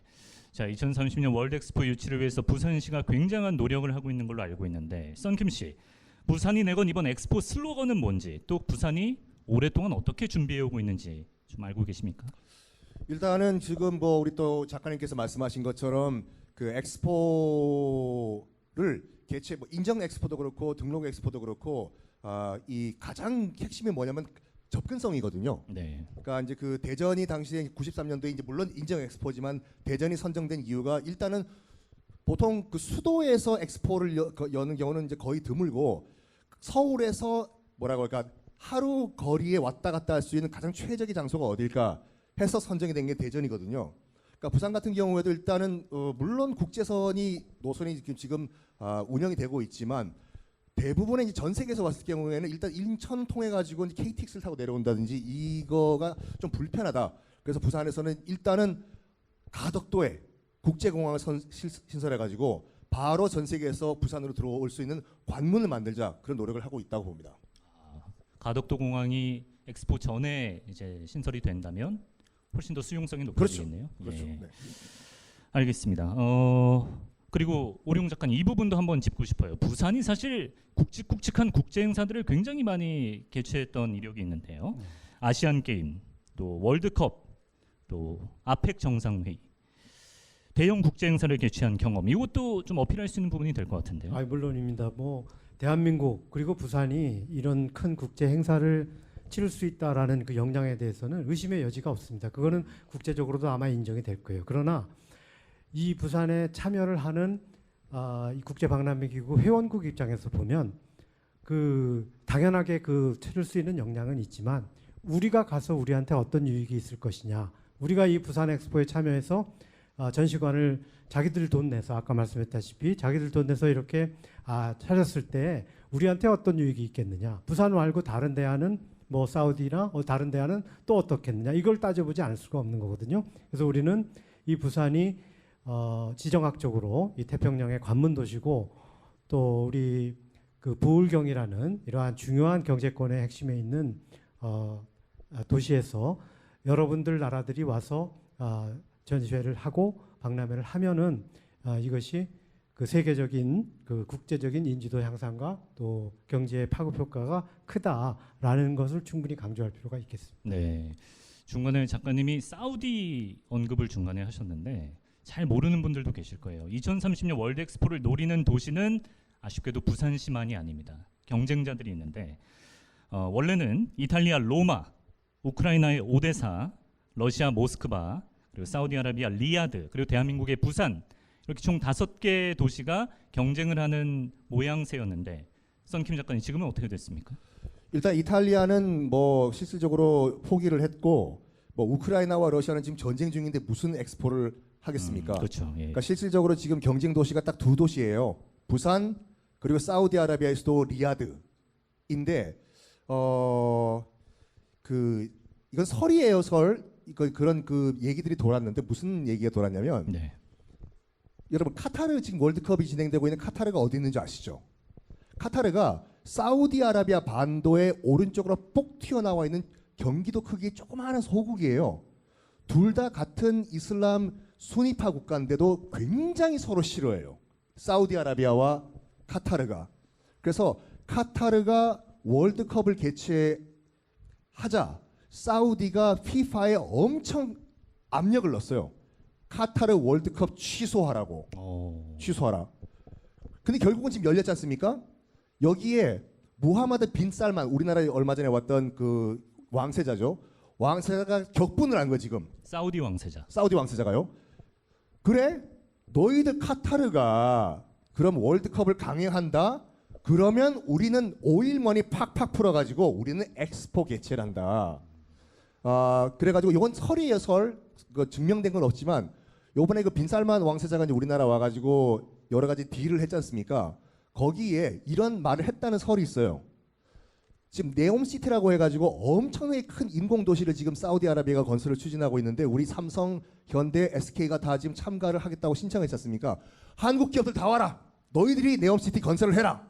대신 but however 그 대신에 부산 엑스포 포기하고 리야드에게 개최권을 달라라고 딜을 했다는 설도 있는데 뭐 우리 선생님도 잘 아시겠지만 현재까지는 오일머니 파워가 좀 세긴 세요. 프랑스의 마크롱 대통령과 중국 시진핑 국가주석은 일단 리야드 손을 들어줬어요. 오일머니 파워죠. 예. 썰이긴 하지만 썰이죠. 사우디는 굉장히 진심이다 엑스포에 이 정도 말할 수 있겠네요. 그렇죠, 그래. 예. 작가님 엑스포 전문가시니까 네. 전망을 어떻게 하십니까? 듣기로는 사우디 이기기가 쉽지만은 않다고 들었는데요. 예. 글쎄요, 그 지금 자신할 수 있는 그런 우리 부산이 유치를 자신할 수 있는 그런 정도는 상황은 아닌 것 같습니다. 그건 분명한 것 같은데 그러나 뭐 우리가 이런 복잡한 국제관계, 역학관계에 대해서 뭐 일일이 따져서 거기에 뭐 우리가 대응하기보다는 우리가 할 일을 하고 유치 기간 동안도 굉장히 그 의미가 있거든요. 사실은 그 상하이 엑스포가 유치 기간 1,300일과 그다음에 준비 기간, 엑스포를 준비하는 기간 7년 2,700일, 그리고 엑스포를 개최했던 184일을 이렇게 나눠서 각각의 그 최선을 다한다라는 그 체제로 일을 했었는데 우리가 지금 바로 이 1,300일 속에 있는 거거든요. 그래서 이 기간 동안 우리가 보여줄 수 있는 거, 또 강조할 수 있는 걸 충분히 하고 최선을 다하는 것 자체가 우리가 부산에게도 자산이 되는 일이다. 저는 이렇게 생각을 합니다. 썬킴 작가님, 그렇다면 사우디의 오일머니에 우리가 내놓을 수 있는 어떤 대항마성 카드 뭐가 있을까요? 다이너마이트. 제가 그거 하지 말라고 저번에도 말씀드렸는데 봐봐요. 이게 나중에 여러분 음원 요것만 딱 들으면 이게 썬킴인지 RM인지 구별이 안 가요. 나중에 어떻게 감당하시려고. 아니 근데 아니 그쪽은 그 빈살만의 재산이 얼마인지 아세요, 여러분들? 2,470조 달러예요. 엄청난 거예요 지금. 근데 우리는 그만큼 수의 전 세계 아미들이 있지 않습니까? 아미로. 그래서 BTS를 전 무시하면 안 된다고 봐요, 진짜. 누가 무시합니까? 예, 추앙하죠. 예. 제가 웃으셨잖아요, 제가 노래 불러가지고. 그건 썬킴 씨를 무시한 거. 썬킴 씨를 무시한 거였고요. 예. K 컬처로 우리는 승부할 수 있다. K 컬처는 어차피 예. 엑스포는 문화 축제이기 때문에 문화로 우리가 밀면 승산이 있다고 좀 봐요. 알겠습니다. 그리고 아까 등록 엑스포는 그 연도 끝자리가 05로 끝나는 해에 열리는 엑스포다라고 이제 작가님께서 말씀하셨는데, 그럼 이제 그 다음은 2025년이잖아요. 2025년 등록 엑스포는 바로 옆 나라 일본 오사카에서 열리게 됩니다. 오룡 작가님, 근데 오사카는 이미 1970년에 아시아 최초로 박람회를 개최한 경험이 있다고요? 예, 그렇습니다. 그 일본이 이제 도쿄 올림픽과 오사카 박람회를 통해서 엑스포를 통해서 바로 이 패전국에서 경제 대국으로 이렇게 우뚝 섰다라는 것을 세계 만방에 진짜 알리는 그런 계기가 됐는데, 그 성공 공식을, 그 성공 세트를 다시 한번 50년 반세기 만에 다시 한번 가져와서 도쿄 올림픽과 오사카 엑스포를 지금 하고 있는데, 오사카 도쿄 올림픽은 아무래도 코로나 팬데믹 때문에 좀 어렵게 치렀고, 오사카는 정말 지금 총력을 다해서 지금 오사카 앞바다에 있는 유메시마라는 그 인공섬에다 하는데, 인공섬에다가 엑스포 박람회장 건설하는 거는 뭐 세계 최초의 예고. 이 인공섬이 3개가 있는데 오사카 앞바다에, 그 앞에 뭐 옆 섬에는 유니버설 스튜디오가 좀 유치돼 있고 이래서 굉장히 큰 기대를 가지고 지금 추진을 하고 있고, 올 재팬이다 이런 구호를 가지고 올 재팬 체제로 지금 그 총력을 기울이고 있다, 이렇게 볼 수가 있습니다. 그리고 그 1970년 오사카에서 박람회 개최했을 때 만박 세대라는 그 단어가 생겼다고 하던데, 그 뭐 좀 설명 좀 해주시면. 그렇습니다. 지금 한 60대 된 사람들, 저가 사실은 만박 세대쯤 되는 이제 세대인데, 만박이 무슨 뜻인가요? 만박이 만국 박람회해서 그걸 줄인 말입니다. 일본 사람들이 만국 박람회를 줄여서 만박이 됐고, 중국 사람들은 세계 박람회를 줄여가지고 세박이라 그래요. 스보라고 하는데 예. 그 일본은 만바쿠라고 하고 중국은 스보라고 하는데, 우리는 이제 요게 중국식 말, 일본식 말 한자 대신에 세계 박람회라는 말을 이제 공식 용어로 쓰고 있고요. 그런데 이제 만박 세대라는 건 그때 당시에 어렸을 때 오사카 박람회를 그 보고 거기서 영감을 얻고 거기서 뭔가 꿈을 얻은 그런 세대를 말하는데, 대표적인 인물이 2002년에 노벨 화학상 받은 나나카 고이치라는 그 화학자가 있는데, 이분이 아주 대표적인 인물이라고 볼 수가 있습니다. 네. 그 심지어 일본에서는 이 만박 세대가 영화, 소설, 노래, 대중문화 소재로 널리 다뤄져 왔다고 하는데, 썬킴 씨 혹시 기억나는 작품 있으신가요? 그때 만화가 방금 박사님 말씀하신 것처럼, 작가님 말씀하신 것처럼, 그 일단 여러분들 2차 대전에 일본은 거의 구석기 시대로 돌아갔던 거 아시죠? 구석기 시대로 돌아간 다음에 그러니까 우리 한국 전쟁 때문에 기사 회생을 했어요, 일본이요. 한국 전쟁 1950년 6월 25일 날 이제 한국 전쟁이 터졌다는 소식을 듣고 일본 당시 수상이 뭐라고 얘기했냐면, 일본 우리 살았다, 이 얘기를 했거든요. 그래서 이제 급속도로 이제 거기 산업 발전을 다시 복구를 시켰어요. 그러니까 일단 원자탄 2달 맞았지 않습니까? 그러니까 그 트라우마를 극복을 하긴 해야 되는데, 뭐로 극복할까 하면서 만화나 여러 가지 이제 애니메이션 창작물로 극복을 하기 시작한 거예요. 우리가 알고 있는 뭐 아톰, 철환 아톰이든지 고질라 이런 것들 다 핵폭탄과 원자력에 의해 가지고 탄생한 괴물과 영웅 등을, 그러니까 이거를 어떻게 전 세계적으로 이 홍보할 수 있어 방법이 없을까 하다가 탄생한 여러 가지 작품들이 많아요. 20세기 소년이란 만화 혹시 보셨는지 모르겠는데, 우라사와 나오키 작가가 그린 그 유명한 만화인데, 그것도 만박 세대 다룬. 맞습니다. 얘기라고. 네, 보셨죠? 저 봤죠. 예. 네네네. 요 표시 아시죠? 그렇죠. 친구 표시. 예. 공감을 잘 못하시네. 만박 세대 안 계신가 봅니다. 예. 어쨌든 뭐 새로운 만박 세대가 2030년 부산 엑스포 유치를 통해서 또 기대해 볼 수 있는 부분인 것 같아요. 맞습니다. 그 아까 또 작가님께서 말씀해 주신 것처럼 특히 아시아 같은 경우에는 2개 세트로 얘기를 해요. 올림픽과 세계 엑스포를 2개를 동시에 치러야지 선진국에 들어간다고 보거든요. 그래서 64년 도쿄올림픽과 70년 오사카 박람회 딱 세트고, 중국 같은 경우에는 그 2008년도 베이징 올림픽과 2010년 상하이 엑스포 딱 세트로 묶었지 않습니까? 우리는 아직까지 88 올림픽을 치렀는데 등록 엑스포는 아직 안 열렸어요. 그때 이제 그 대전 엑스포 같은 경우에도 노태우 정부에서 우리도 세트로 하나 열자 해가지고 노태우 정부가 88 올림픽 성공시킨 다음에 엑스포를 추진하려고 했는데 일단 인정 엑스포를 연 거거든요. 이건 저도 들은 얘기인데 맞는지 모르겠지만 일본이 이번에 이제 오사카 등록 엑스포를 열지 않습니까? 약간 뭐라고 할까? 너희 한국이 과연 등록 엑스포를 부산이 유치할 수 있을까? 우리는 유치할 거예요. 우리가 할 것이다. 할 것이에요, 진짜. 야, 확실합니까? 이거 못할 것 유튜브로 같으세요? 박제되는 거 아시죠? 네? 할 수 있습니다. 부산이 아닙니까, 여러분? 박수! 야! 꼭 그렇게 되길 네. 예, 저도 마음을 보태보겠습니다. 아 근데 예전에는 정말 말씀하신 것처럼 엑스포 하면은 그 위상이 대단했던 것 같은데 지금은 사실 월드컵이나 올림픽 뭐 다른 3대 국제 행사 중 이제 나머지 2개에 비해서는 좀 위상이 예전만 못하다는 생각이 들 때가 있거든요. 제 생각에는 뭐 우리가 평소에도 즐길 거리 자체가 너무 많아지기도 했고 그리고 더 이상 엑스포가 어떤 첨단 문물을 과시하는 그런 경쟁의 장의 성격에서 좀 이제 바뀐 감이 있기 때문에 좀 관심도가 떨어진 게 아닌가 이런 생각이 들고 또 한 가지 저는 궁금한 게요, 작가님. 그 이번 슬로건 주제를 보니까 뭐 평화, 번영, 미래, 뭐 대전환 좋은 단어이긴 한데 너무 좀 개념이 두루뭉술한 느낌 아닙니까?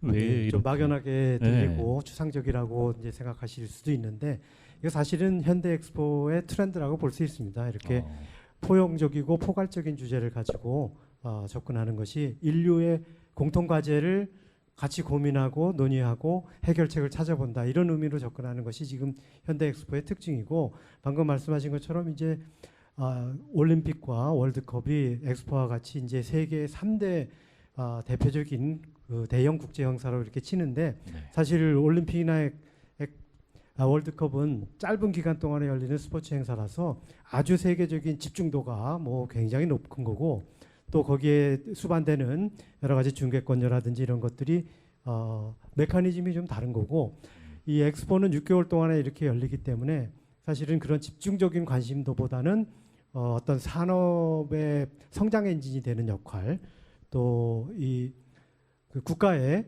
그 이미지가 인지도가 높아지고 인지도를 올리는 그런 역할이 더 강조되고 있고 중국에서 아까 말씀하신 대로 2008년, 2010년에 잇따라서 이제 올림픽과 엑스포를 치렀는데 그때 분석하기로는 경제 유발 효과만으로 볼 때는 경제 유발 효과는 엑스포가 올림픽보다 3.5배 정도 됐었다. 이렇게 중국에서 그렇습니까? 뭐 추산하기도 했었습니다. 네. 더 장기적으로 더 이어지기도 하고 경제 효과도 오히려 더 많이 기대할 수 있는 엑스포라는 겁니다. 다시 한번 좀 정리해 드리겠습니다. 2030년에 부산이 엑스포를 유치하게 되면 우리나라 최초의 등록 엑스포이고요. 세계 12번째로 등록 엑스포를 개최하는 국가가 되는 것이고 아울러 올림픽 월드컵 등록 엑스포를 함께 개최한 경험이 있는 세계 7번째 국가가 되는 겁니다. 예. 2030년에 부산이 유치를 하게 된다면 썬킴 씨, 네. 예. 우리 부산 시민들이 대한민국 국민들이 피부로 정말 느낄 수 있는 유익은 뭐가 있을까요? 지금 부산시에서 내놓은 자료를 보니까 아까 우리 작가님께서 말씀하신 것처럼 엑스포 그거에서 돈이 벌려? 그러니까 총 그 기대 수익이 47조 원이라고 해요. 47조 원이라고 하고 또 이 아까 평화, 인류 너무 애매한 그런 그 개념, 추상적인 개념이 아닌가라고 생각할 수도 있지만 지금 유치위원회에서 추진하고 있는 포인트가 저는 맞다고 보는 게 뭐냐면 우리가 88 올림픽을 유치했던 그 가장 여러 가지 원인 중에 하나가 뭐였냐면은 물론 그때 이제 뭐 나고야가 너무 경쟁 도시가 너무 이제 힘을 안 썼던 것도 있지만 당시 이제 우리나라 올림픽 조직위원회와 또 정주영 현대 회장이 강조했던 게 뭐냐면 분단 국가에서 우리 국가 대한민국에서 올림픽을 치러야지 정말 평화의 체전이 되지 않을까 그게 포인트였어요. 그리고 평창 올림픽 물론 3수를 했지만 우리가 평창이 3번 도전 끝에 우리가 평창 동계 올림픽을 유치하게 된 이유도 바로 휴전선 앞이잖아요. 여기서 평화의 제전을 열어야지 정말 올림픽 정신과 부합을 한다 이거고 엑스포도 이제 정말 분쟁 지역이란 말이 약간 민감할 수도 있겠지만 정말 언제 전쟁이 터질지 모르는 이 도시, 이 나라에서 정말 문화와 예술과 평화와 인류의 축제인 엑스포를 우리가 열어야 된다. 이걸 우리가 추진하고 있는데 전 굉장히 방향이 맞다고 봅니다. 네, 알겠습니다. 기대할 수 있는 것들이 참 많군요. 그렇죠. 예, 여러분들도 아주 기대감이 한껏 젖어 계신 것 같습니다. 맞습니까? 요 기대감이 꼭 현실이 되기를. 예. 생각보다 좀 뜨뜻미지근해서 당황했어요. 예. 기대하시고 계신 거 맞죠? 예, 고맙습니다.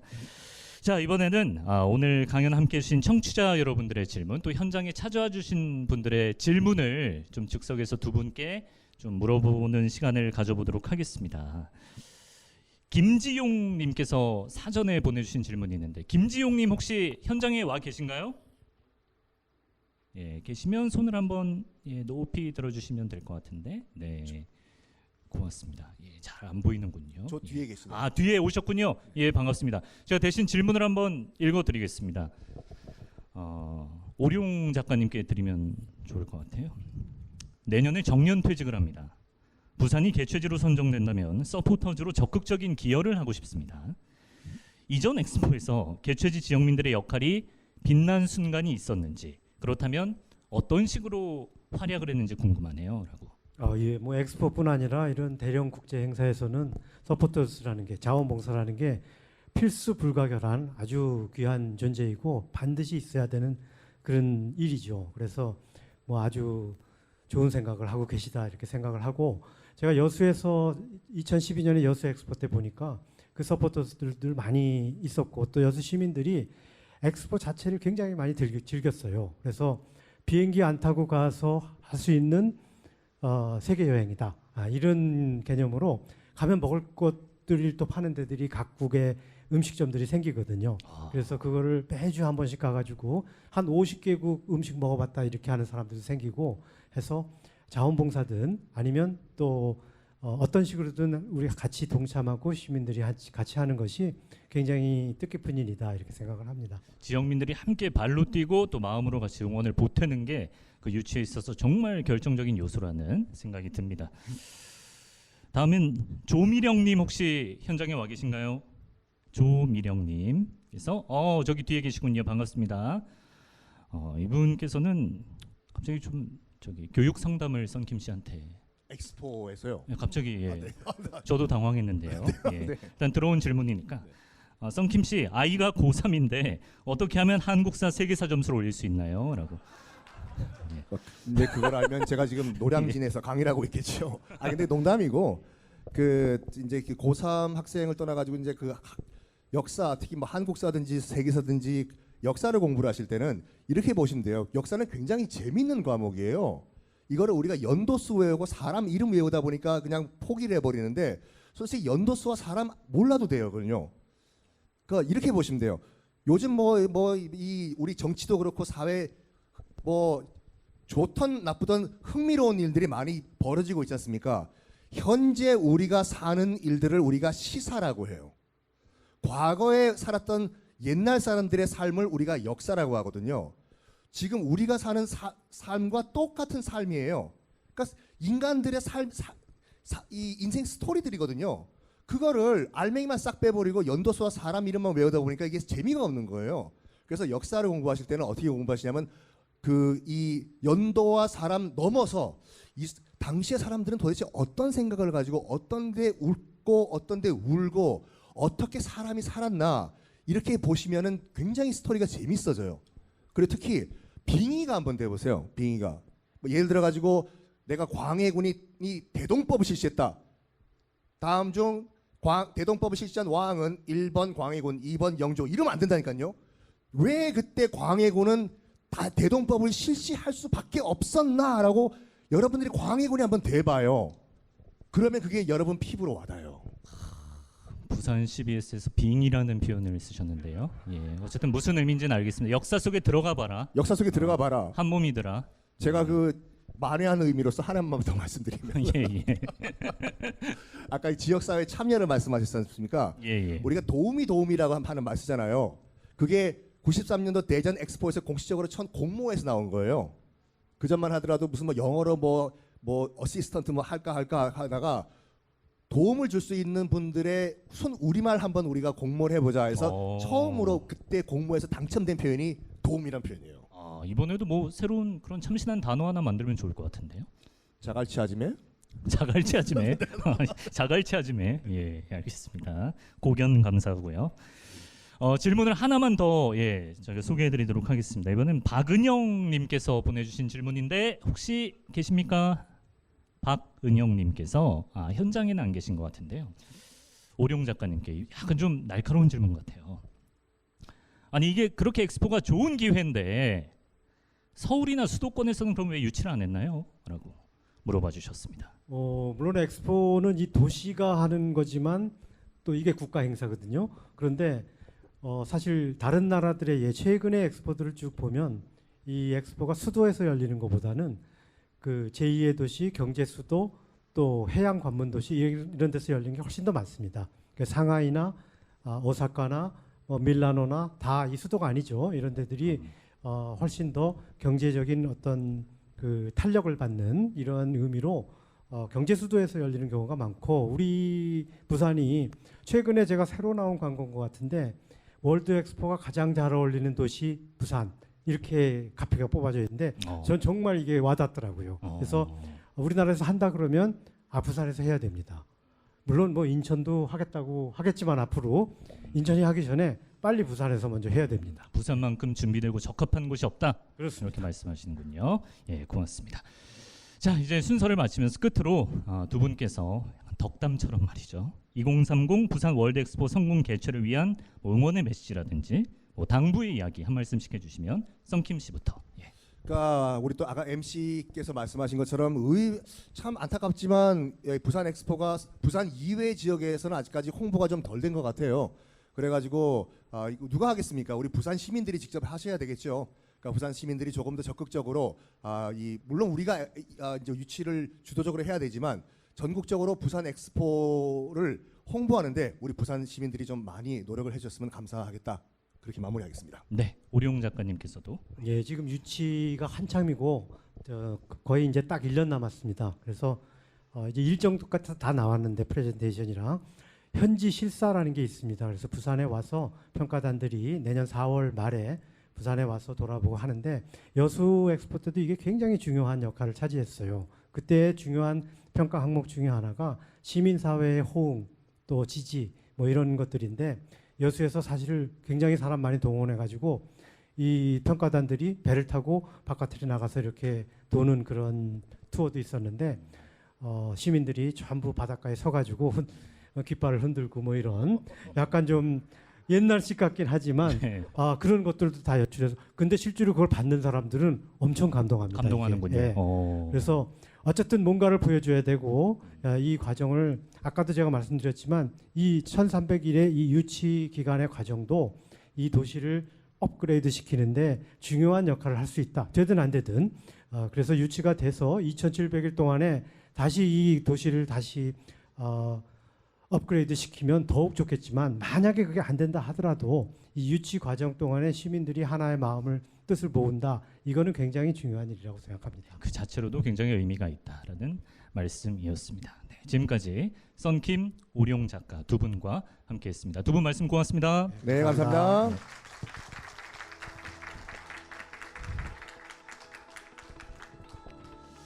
네, 93년 대전 엑스포를 찾은 약 1,400만 명의 관람객 중에 절반 정도가 어린이와 청소년이었다고 합니다. 당시 꿈돌이 세대라 불린 이 학생들은 한비탑, 우주탐험관 등을 둘러보면서 발전된 과학기술을 직접 체험해보고 상상의 나래를 펼치고 또 각자만의 꿈을 키워나가는데요. 이번에도 마찬가지입니다. 경제 효과, 국위 선양 이런 목적도 좋지만 무엇보다도 자라나는 우리 아이들이 단순한 추억 이상의 어떤 꿈꿀 거리, 생각할 거리를 가질 수 있는 그런 부산 엑스포의 도전 과정이 됐으면 좋겠다라는 생각이 들고요. 예, 부산의 2030년 엑스포 유치를 저도 진심으로 응원하겠습니다. 부산이 시작하고 대한민국이 함께 이뤄갑니다. 우리 모두의 간절한 마음을 한데 모아야 될 때가 아닌가 싶은데요.